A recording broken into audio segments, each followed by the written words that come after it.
We have to train our people because with no fear that somebody may leave. Because if someone doesn't leave and is working with you and is not trained, probably the worst thing that you can do to the children who are there in your school. So that was never a fear. On the contrary, the more we invest in our people, the more there is longevity of service of people with us.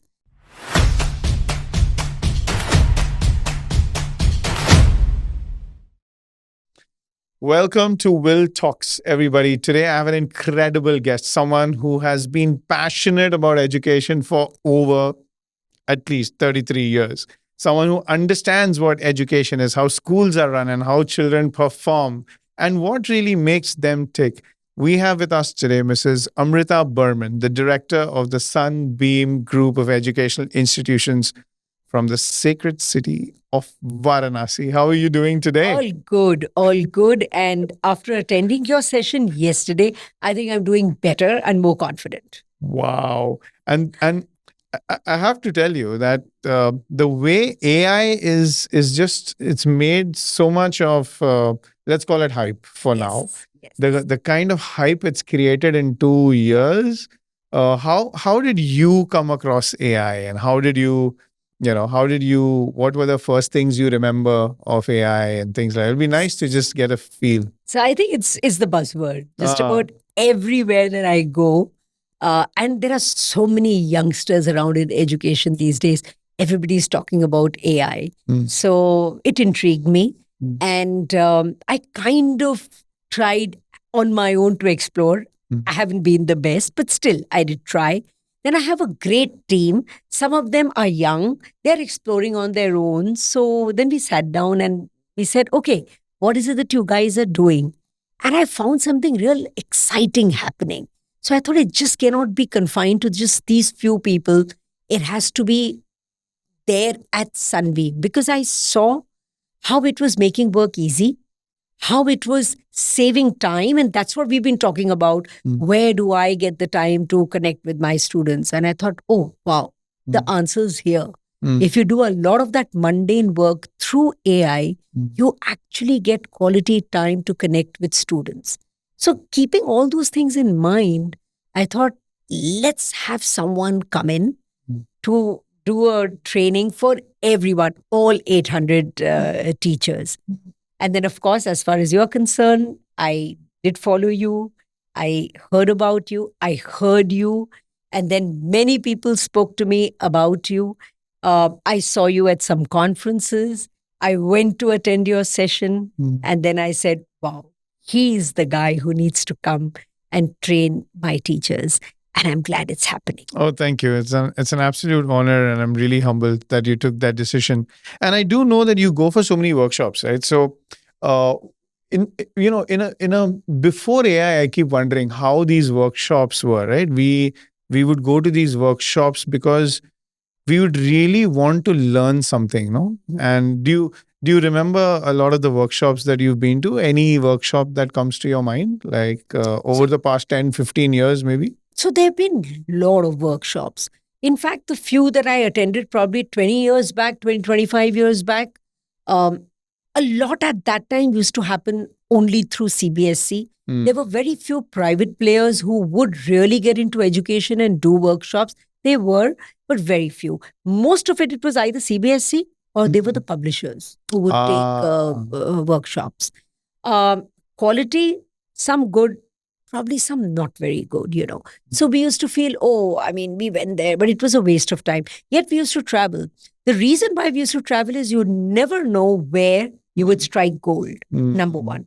Number two, which is something that I even tell my principals, go, let's sit down and learn. Because even in that 3-hour workshop, maybe you may realize that 2.5 hours was all rubbish. Mm. But half an hour or 15 minutes, I can really get back. And that one powerful idea Mm. can make a difference to my institution. So we used to go, we still go. But things that have changed now are that there are a lot of private organizations, interest groups who have started taking up a lot of sessions for educators. Um, I'm not very sure. I don't really want to use this word that they're also making money out of it. I'm sure they are. Finances are important, but I think it's good money spent by us. And if somebody is really doing good service and making my teachers go few steps forward, we are absolutely game for that. So we attend a lot of conferences, but things have changed now. The conferences have become much better designed. I think the ones who are organizing it really put their minds into it as to how over 1.5 days should we have our sessions. Everybody knows attention spans have gone down. So you can't have those real long things where the whole day somebody's listening to someone. It doesn't work anymore. Since you have so many people coming to interact, speak, take sessions, from some of them, maybe 10 of them over 2 days, there's someone who's making sense to you. So I think going for conferences really matter. The other good thing about conferences and another mode of learning has been that you're not only learning through the sessions, you're learning from leaders you meet over your lunches and your dinners and the informal talks that you have. You connect with them, you travel to their school, sometimes they travel to your school, they become facilitators in your school. So I think the mode of learning through these conferences has become it's multi fold. So it really helps to go, to see, to listen, and to learn. See, Sun, for me, Sunbeam is a large group. You have like 24 schools in Varanasi, and you're dominating the space literally. And I have not seen schools interested much in doing teacher training or professional development. I've seen most schools are afraid, not sure. Maybe they don't understand the way you understand or the way your group understands. They might look for value in every minute, rather than for what's valuable. All these things. So, how did you really, just as a fellow school, leader myself, I'm also wondering, is there anything that you did to bring that culture in? Because I used to tell I'm just saying, I called a friend to my annual day once, and he told me, "How do you do all this?" And I was like, "It's all my team, man. It's all my team." And he looked at me, he laughed, and he said, "Boss, I'll minus you from that team, then I'll see how much you'll do." Yeah. And then to a certain extent, I felt like, I should also take responsibility that, I play a part. Yeah. And when I started acknowledging that I play a part, I at least started thinking about what is that part I explicitly am playing, and can I play it better? Right. Because being a leader, especially at the top and near like the founder, we I don't know, I don't want to use we. Okay, I may be blinded. I may not get, all the feedback that others might get so easily from me. Right. You know what I'm saying? So, just wanted to pick your brain. What kind of experiences you've probably had, because you have such a long time, no, that you've spent, and you've seen people come and go. You've seen fads come and go, products come and go, schools come and go. Also, I'm sure you must have seen. Yes. So, what comes to mind? First correction is that we are 24 schools. We have 8 in Varanasi and 16 are our associates. Okay. Why I'm particularly mentioning this is that all these 16 schools are in the 3-tier, 4-tier towns of UP. Oh. And what we do in Varanasi, that's basically something that as an institution or as a group, we've committed to. We have to do everything that we're doing in terms of quality and standards in the Varanasi campuses, even in these 16 campuses. And that is not a very, very easy thing to do or convince people to do. But we handhold them, we take them through. But that's just one part. So if we've taken up AI today, we're not just going to leave it to AI in these campuses. We're going to make it a point that it may be slow, but it will percolate to every campus, even outside of Varanasi. That's one. Coming to teacher training and leadership, etc. So I think I was just lucky. I started traveling pretty early to learn myself. So I was always of this opinion, I don't know enough. And I knew that there were better schools. I knew that there were better systems and the way things could go. At that time, as I mentioned, there weren't too many conferences, etc. But wherever I traveled and wherever I met people, I made it a point that I would visit their schools and interact with them. And it wasn't only me, because I realized that it cannot begin and end at me. You have to leave a legacy. You have to see that the institution, which is bigger and stronger than you are, has to remain even when you move on, has to be flourishing when you go. I always tell my team, our leadership is useless if you're actually missed when we leave. We should be remembered for the great things we may have done, but nobody should really miss us to say, oh God, we can't do this today because so and so didn't really train us in the right way, or I don't know which way to go. So the team traveled with me. When I say team, to different places, different people, right from the top, principals sometimes, vice principals, academic heads, tech team, etc., etc. Different people travel to different places depending on their roles. So it wasn't just me learning, it was they also learning. So when we came back, it wasn't such a tough job to implement things. They were already sold to the idea, just as much as I was. So when we discussed, in fact, we took certain ideas which we may have got inspired from, not only to a different level, we obviously contextualize it, because you can't do copy paste for anything. Something may be doing brilliantly somewhere else may not work in your institution. So we contextualize it and we worked. So it was the whole team that was, sold out to the idea.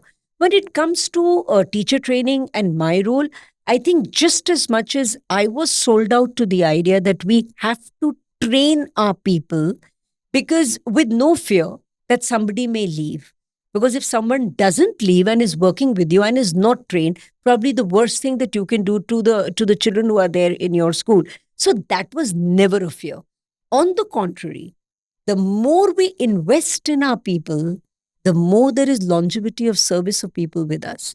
In fact, I think, which is something that I'm yet to calculate, but just a rough estimation, the duration, an average duration of any Sunbeam working with us teacher, I think would not be less than 12 to 15 years. Wow. Which I think is that's a really large. Yeah. So it was way above the national average. So they've been around with us for so many years. And what I really want to add here is, just as much as I was sold out to the idea of teacher training and improvement, I got a lot of support from the management. So whenever I said that I want to take the teachers here, I want to send the teachers to a particular place, whoever, I've always got support and I've always got the finances. Right from the beginning. And more so, I think, because everybody saw the results of this travel, saw that people were really with us because they felt that they were growing with the institution. And this training, besides salary and other remuneration, that's a given. This has been one of the biggest stickiness to the group, is what I can say. So that's a huge learning. That's a huge learning that any principal or any director or promoter of a school should know, that you have to really invest in training. It has to be a big expense head for you. Absolutely. We just like marketing. We budget for it. Yeah, right? You have to budget for it and you have to say, okay, this is what it is. And also, like, what I'm seeing from you and hearing from you is the training is not necessarily the start of the session and the end of the session. It's the whole experience of going to another place. Yes. Going to another city. Absolutely. Exposure. Connect when you go somewhere. Yeah. You're also, we're having our lunches and our dinners, and we're also talking about how to take this forward, how to contextualize, and so many other things. When somebody will say, because you just mentioned that I'm not very sure whether people would give me feedback because I'm the owner. And right? I think it's all about breaking these barriers down, and these informal conversations that you have outside of your campus. Oh God, that just brings the barrier down, and somebody turns around and even tells me, God, ma'am, you lost your cool that day. So that wasn't cool. So the good thing here is, like, one of the things that I'm getting is, when you're going out to train, you are no longer a director where you go. You're a participant there. Absolutely. You're in a land of equals. And not even equals. Probably they know better than me. Yeah. So I'm turning around, especially in this AI business. Will you please let me know? Can I? So it's good to tell people around you, I'm not the best. I don't know. That is such a great learning because, people may be seeking out spaces where they continue to reign supreme. Yes. Rather than have the humility and I would say the courage to be vulnerable, to put themselves in a space like that and to be vulnerable and to learn from others and and then to become stronger, because the intention here, it's a very the intention seems clear. Do what it takes to help our kid, do what it takes to get the best for our children in Varanasi. What about what is Varanasi? Would you consider it to be like a tier 1, 2, 3 kind of this thing? And Tier what do the 2, people I think, think. feel? What do people feel? I just want to understand. Like, what do people feel? Do they feel like, we have to get out of Varanasi if we have to get opportunity? Are there jobs here? Like, what happens? I just want to understand. So jobs are not too many in the sense that, okay, let me There's start no this way. industry here, no? I'll just start. I think today it's a tier 2 town. Okay. I don't know what the index says and yeah. what the government says. They've got their own parameters. So, but I think it's a tier 2 town, and it would have been a tier 3. It's moved to and progressed to tier 2 is what I feel. There's a reason. Number one, I think industry has grown, but industry means handloom. We're really not an industrial belt. Okay. We're more into sari weaving. Very close is the Bardoi Mirzapur belt. So you have the carpet weaving industry.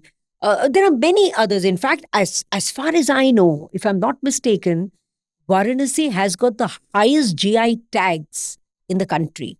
Oh. If I just did a little bit of research one of these days, I was intrigued. If I'm not mistaken, something like 60, 65. I don't want to mention it here. No, yeah, I'm not sure, but I think people can do research. I think it is the highest, which also means there's a lot of local small handloom industries which have got GI tagged. Okay. What used to happen was the younger generation didn't want to come back to these industries because they felt that this is not what I want to do. I don't want to have studied and come back to sari weaving. What has happened is a sari weaving industry has also changed because fashion has changed. So people are now into a lot of verticals. There's design, which is a huge thing. There's color, which is a huge thing in this. There's marketing. There's technology. A lot of stuff is done on the computer. Graphic designing has become a great thing. Varanasi was never known for retail. It's become big in retail. Tourism is huge. Government is really promoting tourism. So there are many things. Now what's happening is the younger generation who study in our schools or schools like ours are also being told and taught, come back. It's great to be an entrepreneur. Your father, mother, parents have already bought certain things to this level. Stay back. Probably you'll make a lot more than going to a corporate sector. You don't even realize, and you'll be your own boss. Rather than being a job seeker, you'll be a job creator. All these talks by a lot of schools like ours, and Sunbeam in particular, have got a lot of children coming back and working here. There are a lot of children who are going out, who are, seeking jobs elsewhere, but many people are staying back. There's one more thing I wanted to add here. When we started with Sunbeam, many, many years back, well, many people used to study with us till about class 5, 8, and then move on to legacy schools. Oh, okay. They used to go out, many of them. It was a dream because I had my own children going out and studying when they were young. And I used to miss them. And I used to feel, God, the best upbringing is family and school, both for in a child's life. So what we thought of then when we started, the founders and me, that, we should aim that children should not step out of Varanasi. They should get everything that any school is providing anywhere in the country here in Varanasi. And children should get this combination for a very healthy upbringing. And I think to a large extent, we've managed to arrest that, children going out. So children, when they stay here, also become local. They have the global perspective, but they love the local. So they know what their father is doing, how their father may have started, from the grassroots, but have managed to make a good living for themselves, a respectable living, and giving employment to so many people. They want to come back and do what their father is doing now, and taking that work to the next level. Oh, what incredible contribution that is to society, especially to a community and to a city, when you think about that. Because I think schools, when they just look at their own school and say, oh, if our goal is only to get good marks in the board, I think they're really missing their social and societal goals by such a huge Yes. extent. Because when you tell me, when you said what you said, it just made me really feel that, wait, this is what schools must be like, right? They have to serve the community, the city. Yes. I come from Mumbai, and the city is so big that you feel very depersonalized about it. Yes. You don't feel like Yes. हमारा कुछ काम है I इसमें, know. हम क्या करेंगे? But here you can feel that there's a contribution you can make. Yeah. And you have a duty to do that. I mean, Responsibility. and now so many things make sense to me suddenly. Because I'm like, now I know why there is this incredible zest for learning and growing and improving, and not just, you're already the most respected school here, so if you look at typical business minded approach that many other industries follow. Yeah. I'm not talking about schools. They say, if you're full, don't do anything. But what I'm learning from you as a school is, since you're full, you're doing so much more, because you have even more Or responsibility. maybe we may be full, but we don't really feel full. You don't We feel still full, feel and, that we can do more. and you want to impact them more. Yes. Because now Yes. there's so much trust that people have put in Oh, you. yes. Oh, yes. And meeting the founders, meeting you, it tells me how internally motivated you are, how personally responsible you feel for all these people. Absolutely. Right? And I think one more thing, since you mentioned the founders, we're all very, very local people also. People keep meeting us on a number of occasions. So we get that little feedback even in a club. Wherever we go, I think that we should not be doing this, and ma'am, can we change this? And we take that informal feedback very seriously. And that impacts the institution doing better. So I think this local connect really helps even with the parents and the students. That's super, because as an organization grows, they start building walls around them. They don't build a lot of windows. We like to be more visible. We like to be visible with the kids, speaking to them, talking to the teachers, of course, talking a lot to the parents. So there is, on the whole, I don't think there's any inhibition for somebody to come and speak to us at all. They know that we are receptive to their feedback. And what's the culture like in Varanasi? What I mean by is, in the city, I'll tell you, in the city, at least from where I come from, if a parent is not happy with us, they don't tell us. They just walk away, because they feel like, they have a lot of different options, and they just walk away. So they walked away and we have no feedback. So we don't know how to improve, first thing. The second thing is, one parent once told me, sir, मैं आपके साथ झगड़ा कर रहा हूँ इसके बारे में. मुझे ये अच्छा नहीं लग रहा है जो आप कर रहे हो. And I'm like, आप मतलब झगड़ा क्यों कर रहे हैं? आज तक कोई झगड़ा नहीं किया. He's like, नहीं, मुझे रहना है ये स्कूल में, मुझे ये स्कूल को बेहतर बनाना है, इसलिए मैं आपसे झगड़ा कर रहा हूँ. And I was like, culture plays such an amazing thing. So if somebody can come and do jhagda and say that I want to stay here, that means he loves you and loves your institution. Yeah. So I think they are the most wanted, respected. I love such parents. Of course, let me tell you, there was a time when people used to come and do jhagda. Why does a parent do jhagda? That's what I tell my principals and everyone. Anybody would do jhagda because he comes with that preconceived notion कि कोई मेरी बात नहीं सुनेगा. So if you want to be heard, यहाँ बहुत चिल्लाओ तब कोई सुनेगा. Oh. So please just listen to them. It's a If signal, you no? create a It's a signal. culture of listening, that same parent who we feel would have done jhagda will just say, "Can I just come in? I want to speak. I want to give a little bit of a feedback." And he'll walk out because he, number one, knows he will be heard. Number two, if we get some solid feedback, Mhm. we not only discuss it and implement it, which the parent gets to know automatically and really thank him for his great suggestion, his or her. In case we don't implement something, we let them know that, we thought it was a good suggestion, but contextually it's not working. Thanks for letting us know, but unfortunately we can't do it. So that he knows he's been heard. Next time he has something nice to say, he'll come back and let you know that, I have another idea. So I think it's all about a listening culture. Yeah, a listening culture. And sometimes in India, you look at the language and you be like, "Hum kisi ka nahi sunte hain," and all.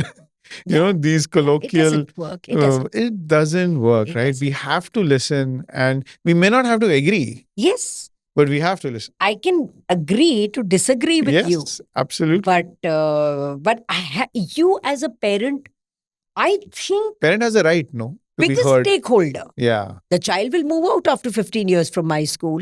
I will continue doing my job and evolving like Yeah. a teacher, like all educators. We'll all keep doing that. For that parent, it's his life, that child, and is his future in the child, which is the most important. So according to me, parent is the biggest stakeholder. We Wow. have to respect them. We have to listen. Wow. And you see, schools and education is a huge, complex problem. When anyone comes and says, "मैं 2 साल में ये सब set कर दूंगा," everybody you'll take 5 years to even understand the problem, right? Because it's a society thing, it's a social thing. And you've been with Sunbeam for so many years. If you feel like, you can say how many years, but you've been in Sunbeam for so many years and you've done so many things. I want to ask you, okay, how do you feel about doing more things in this organization? How do you feel? How do you feel? Like, I'll tell you why I'm asking this question. My mom is 87 now, but there was a time when she was 82 and she attended some workshop and she came back from that workshop at 82. She said, "My God, I feel like as if I'm 30 now. There's so much to do in school." And I feel like, how do you feel that way, right? Because you've done so much. Actually, the first thing is, I have never told myself or actually genuinely felt that I've done so much. It's been a journey. And I think with children, it's like every day can be a better day for them. You have to do something differently. Everything cannot be differently because kids are changing. So if I say what I did 33 years back, it's been 33 years that I've been around, that worked then, it may be a failure today. So if I don't evolve along with this complete group of people that, we are here, the educators, if we don't evolve with the times, I think we're going to be absolutely irrelevant. So it is very important to keep understanding the psyche of the kids first. That's the most important. What are they thinking today? And that's changing, no? That's changing and changing so fast. So if that's changing, how can our ways and methods of doing things in the school not change? So if you want to get that change, you have to keep learning. And every time you learn, like you said, your mom, I came coming back with, I have to do it. I'm also a little bit like that. Oh God, I can't sleep till I get it done. Yeah. And because over the years, now we have 24 schools. So it is not only getting it done in one particular campus. How do you replicate it in 24? So it takes a long time till something that you have begun to do reaches absolutely the last and probably the least open to learning campus. For different things, there are different ones, of course. So, but it is our responsibility. The responsibility doesn't lie with the directors in that particular campus. The responsibility is to every child in every campus, 24 of them, to deliver because they have not come to the institution for anyone else. They've only come for the name Sunbeam. Sunbeam means something to them. It's a promise. It's a promise. You have to. So till you don't go out, come back maverick and a maniac that you have to do it, it doesn't work. Yeah, there's this book called Only the Paranoid Survive, right? Yes. By Andy Grove. And it talks about, how we can get this done. But I think It's just this, I run one or two schools myself, but that's pretty much it. And these are not schools that I have to depend a lot on others, right? These are all schools within my control. So I'm I'm being conscious that there are different challenges when you're dealing with schools, even geographically away, maybe 100, 200, 300 kilometers away from a different space entirely, where you may not have complete control over hiring, staffing, all these things. But I'm actually really curious to know, in case someone wants to start a school today and they're looking for podcasts from people who have experienced running schools and network of schools. What do you think? What do you think they should be conscious of? One thing for sure we've touched upon is, really invest in training. But apart from these things, what do you think? What kind of principle we need to hire in today's time, in today's world? What? Okay, this could be controversial, but what kind of parents? Is there a kind of parents for the first set of parents, or when a school is just starting? Is there something that, are there any inside trade secrets that people would know with with wisdom? For example, I'm saying, if I started a new school, I would want a particular kind of parent who believes in what I'm trying to do. Otherwise, if too much change happens in that side, then I may not be able to. Those kind of things, small little things which you don't see in books. So I thought, when it comes to the kind of parent, see, let's be practical. When someone is investing their money in starting a school, which is not an easy investment, It's at super all. expensive now. It's super expensive. Look at the land Oh my. cost, etc. Okay, and otherwise also, it's huge. So frankly, I don't think. Besides, I can't afford this school. That's another thing. That parent won't even come to you because you have a structure of fees and whatever. They understand. They won't come to you. Anyone else would come to you if it's a new school. Okay, you haven't really started any other school, so you haven't created a brand name for yourself. So nobody knows what are you going to deliver. That parent will probably come to you for very specific reasons that I know. Mhm. The school is close to me. The principal has probably been picked up from somewhere. I know. Or I know the promoters. I know that they usually are the ones who will deliver. So मुझे लगता है कि मैं इसमें विश्वास कर सकता हूँ. They are ready to take that risk of investing and putting the child in your school. So I think that is a start point. So when we also start our schools, we're not very choosy. You can't be very, very choosy. Yes, we are choosy about those. We feel that this is not the kind of parent I want. I don't want an Like overly... culturally, you mean, Yeah, like, culturally. do they believe in our vision of the school types? Will they align to what I'm trying to do? So let me first talk to them about, देखिए यहाँ पर ये होगा. What are your practices going to be?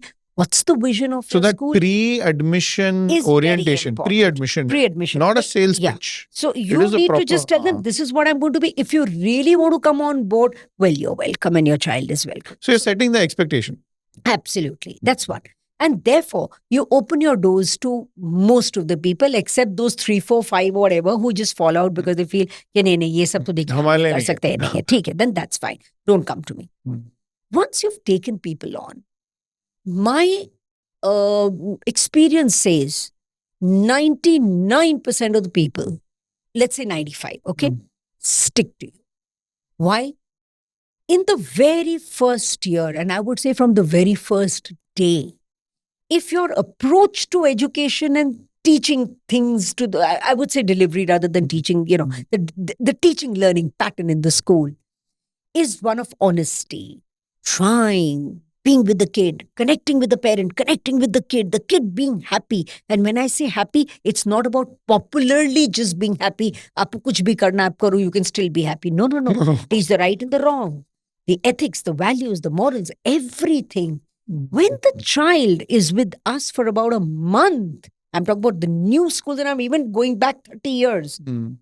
When the children have been in the classroom even for a month, and then we've closed for summers, and we met them just before we go for summers, and the parent says, मेरे बच्चे में बहुत change है. Wow, that's the happiness. That's the first point of happiness. So I think at the end of it, what you do with the child within the premises of your school and classroom. If you deliver, there is 100% stickiness. This is amazing. So you're actually saying that I'm asking you as a as someone who understands this deeply. Parents can see change, huh? Yes. And if they see a change for the better, let me also tell you, they will stretch their pocket to see to it that the child is still in your school. They won't. So For first any year parent, or education से whatever बड़ा it कुछ is. नहीं है Hmm. of the So child. whether it is the first year of the school or whatever, change can be made visible And it is possible to be made visible. even in 2 months, 3 months. Absolutely. In some way or the other, the way the child speaks, the way the child conducts himself, it's not about how much you've learned in maths. That's a different thing altogether. How has the teacher approached the child? Are they open? Is the teacher open to listening and talking to the parent? Parent wants to be heard.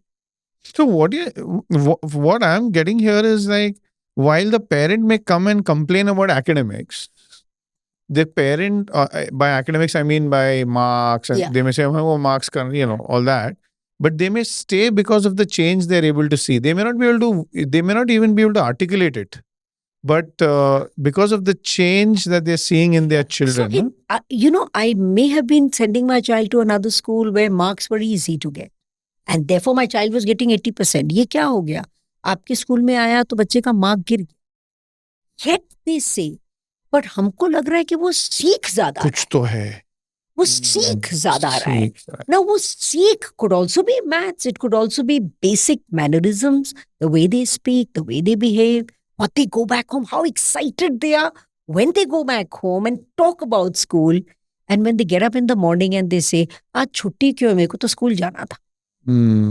And that's what parents tell us. ये तो छुट्टी पे भी उठ के बोलता है इसको स्कूल जाना. What better? So your prescription is clear. Like, just make sure that the impact is visible. Absolutely. Frankly, I don't feel running a school is a very complicated thing. It's not. It's very simple state of the heart. If you have your heart at the right place, everything else falls in place. And what about principals? What are you must have, you must have interviewed, like, I don't know, like 500 or 1,000 principals in your life, right? And is there anything that comes to your mind in terms of what kind of things we need to keep in mind when we hire a principal?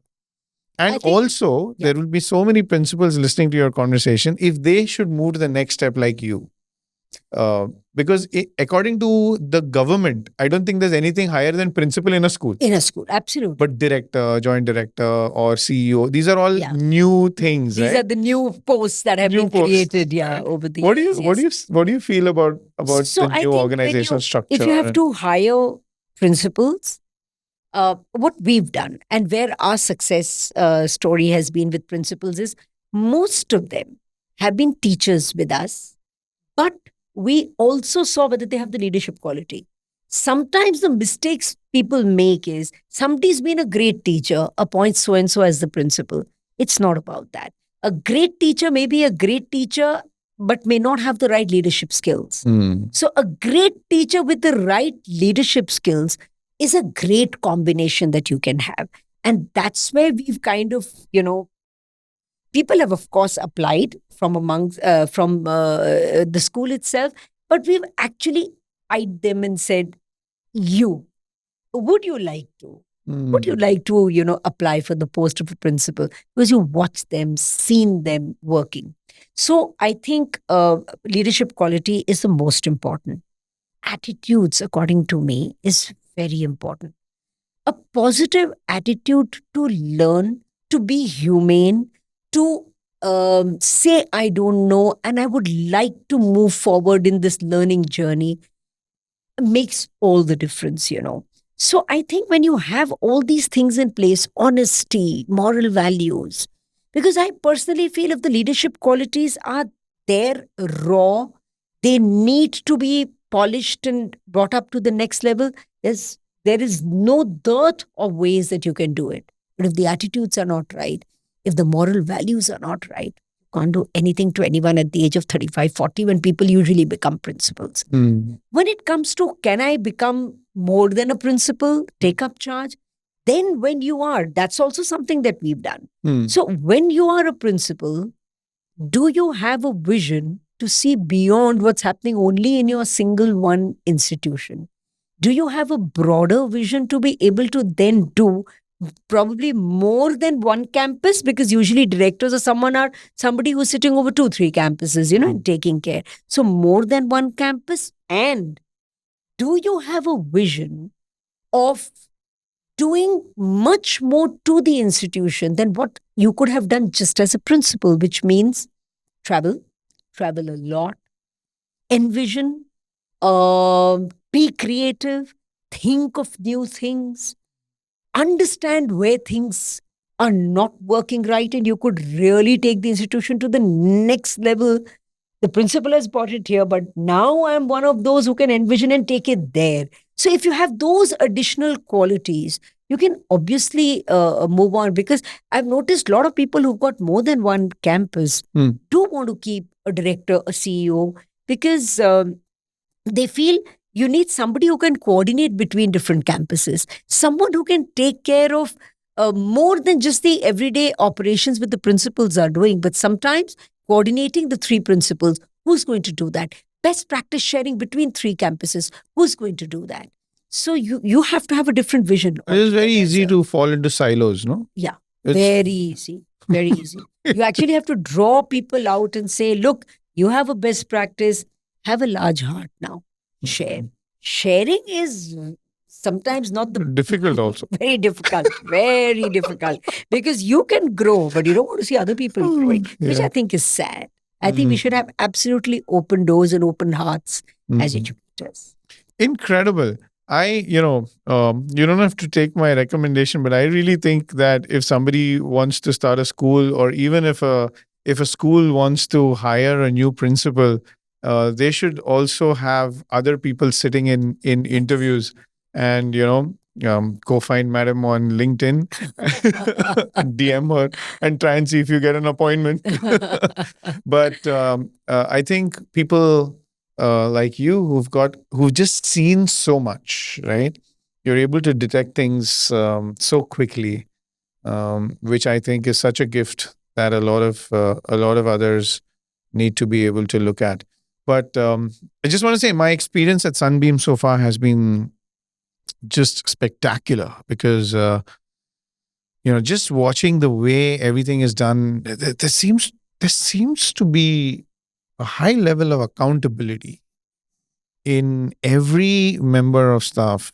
Every member of staff, I'm talking about everybody, right? Like even everyone, even people who are driving me and everything. That just looks like it's such a well-run ship. It looks like ध्यान है किसी का. ध्यान है सबका ऊपर से. Yes, we are very particular. I think we are very particular about our reputation in the first place. We are also very, I think as an institution, we are not only a thinking institution, we are a very strongly feeling institution. We try to be very caring towards our people. Personally, I'm a very tough taskmaster. I just want things to happen as far as it is possible in the right way. But that doesn't mean that if somebody is going through a rough patch or needs hand holding, it won't be there. So I think that's something that flows right from the top, that we need to care. I think the moment you start caring for people, people fall in love with the institution that they work for. It's not just the individual. Yes, everybody cares for each other, is in love with each other, because professionally we are very, very closely knitted as a group. But everybody, ultimately, there's that one name that resonates with everyone, which is Sunbeam. Mhm. And we could be wire medias as individuals in the institution, but it all comes from there. So everybody else who works for the organization would always keep that name in mind, that if I do anything wrong or if I don't care, this is the name that's going to be impacted. Because what happens is that this is also the name that gives you recognition. Mm. So I'm not Amrita Burman, who may be recognized or is called to speak or whatever. It is Amrita Burman, director of the group. That sunbeam is the stickiness. I don't know what I'd be without the organization. So I think everybody feels like that. That at the end of the day, you owe it to the institution. There's a pride of So there's a association. pride. Mm. That's amazing. So, we're going to be closing now. If there's anything that you want to put as a closing note, then feel free to say that. But while you're thinking about that, I would say this, that if you're a principal or if you're a director, and if you get an opportunity to attend any of the conferences or any of the expositions or talks or trainings, and if you see that there is a Mrs. Amrita Burman, director of Sunbeam, as a speaker, then you better go for that particular workshop and take your time to meet her and share your card and swap some stories.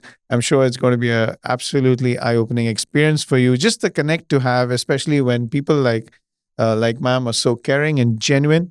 I think it'll do a lot of good for you. If you have any closing Thank you so much, Dilip, for all statements, go those for it. wonderful words. I'm absolutely humbled. I think my message to everyone would be honest, hard work Mm. pays. And I think that's the way the whole institution has been working. Work towards doing something nice and always keep the child in the center. I always tell my principals, you're going to try something, try it. If it benefits the child, it's good. If it doesn't benefit the child, just drop it. It's absolutely meaningless in an institution.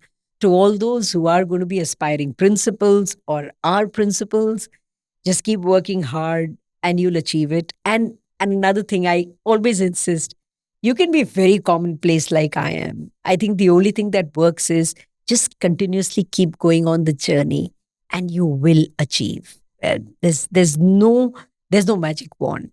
I think there is no shortcut to success except hard work. Thank you. Thank you. Thank you so much. Thank you.